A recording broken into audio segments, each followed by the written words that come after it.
this girl to come out, with leopard skin leggings on, fringes, waistcoat or whatever. And what she basically came out in was a bin bag, a black bin bag, just over her head with her arms through, and these two slits here that she was able to lift up, and her boobs fell out. And all these guys, I mean, these guys, the in the audience, there were Dublin Dublin guys who had never seen the like of this before. So they're seeing this girl, like, she didn't show anything down below, but she still, when she lifted up the flaps, from the bin liner, and her boobs came out, the only thing covering her, her nipples sort of thing were two wee bits of black tape, and all these guys were all, then next minute their girlfriends were, fighting with them, because they were looking. Next minute it was like upheaval, and we were going, fuck me, what do we do? What do we do? So we had to get, I think she lasted about half a dance. And we got her offside, got Joe offside.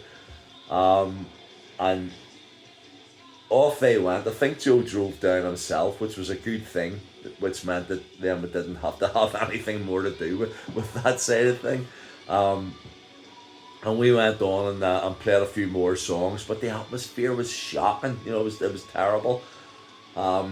Because all the girls, the Dublin girls, were all offended, by what had, and then they obviously thought that it was part of our show, and we didn't fucking know anything about it, or what was going to happen. So that's like life in the life in the early 80s, growing up and trying to find your footing, But I think I saw Joe about 10 years later. I think I was with Margaret, and we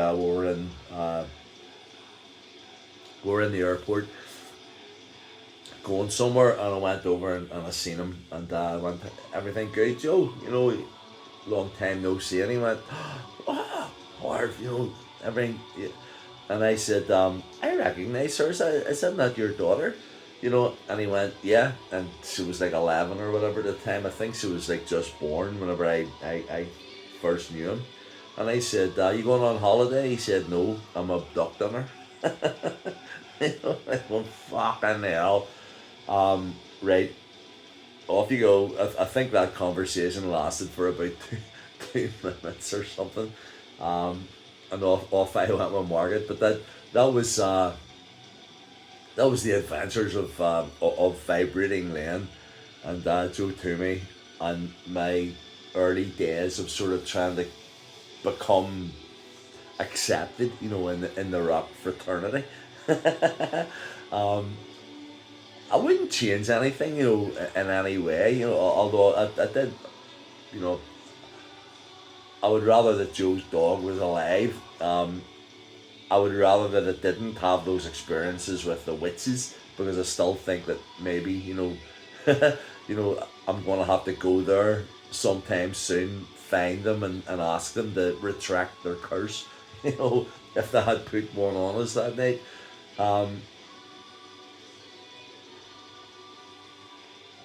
There are going to be other people out there who know who Vibrating Lane is, and who Joe is. And Joe, yourself, if you're watching this is in no way to undermine, your importance to, what happened in the rock world back then, because even though it was crazy, it still molded, what we became, and if you hadn't smashed the trash and came out with the Gene Simmons makeup on and played all the current rock hits of the time or whatever, then we may not have developed further, But it was just a wee second. You know what I hate? Have this music playing in the background while, and it's on YouTube, and then all of a sudden, from good music, it goes into this advertisement for Wonder Awaits, get your child an Apple phone sort of thing.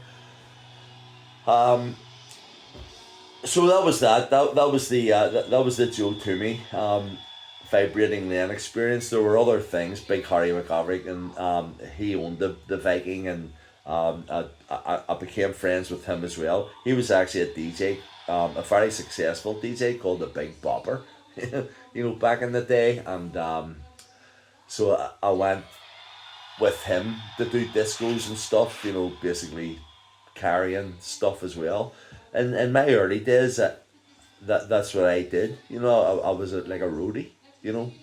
Went around with bands and DJs and stuff, and just basically carried their gear in, set it up, and stayed there. Made sure everything was okay. Broke it down, put it back into their trailers. Got a couple of quid.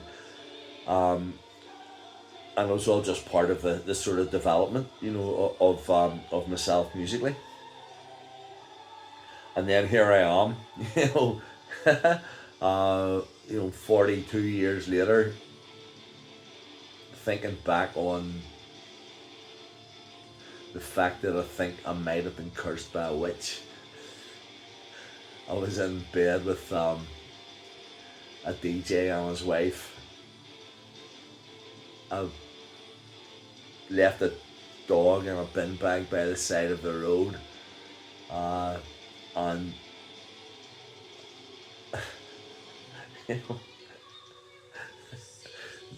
very few of you young people are ever going to ever experience, and that was just one wee section of things that happened, back then.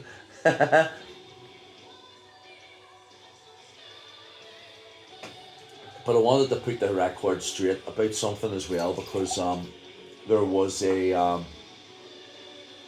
was just thinking about it. Yesterday, it was yesterday. Well, yesterday as in was Saturday, so Friday. My ex Bea needed to go to get some physiotherapy done, so she asked me to take her little son, JJ's brother, but not my son. But he loves me, and I'm the only guy that he doesn't actually ever cry with. So she asked me if I would look after him while she went in and got a little physiotherapy because her back was bad. And the physiotherapist or chiropractor or whatever they're called that she goes to is beside Davy Warren's shop in Orby, right beside Orangefield Park. So I decided that I was going to bring little IJ, that's Ivan Jr. Bez, my ex's partner's name's Ivan, so he's Ivan Tito, like little Ivan. So I was going to bring little Ivan into Orangefield Park and bring him to the park. Well, there's only like 45 minutes involved, but I squeezed a lot in. Brought him down. He saw squirrels. He looked at crows. He went into the park. He was on the swing. Everything was great. But then I came out. Now this is serious, okay? So I'm going to switch off from smiling and laughing, just to get this, because this is probably actually the most serious thing that I've done, in a vlog up to this point.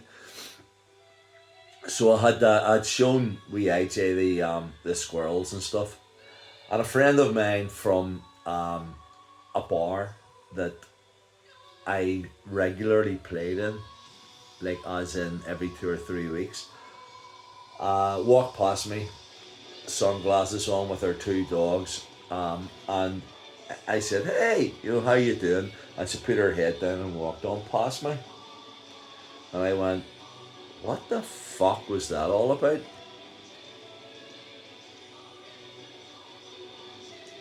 So then I thought about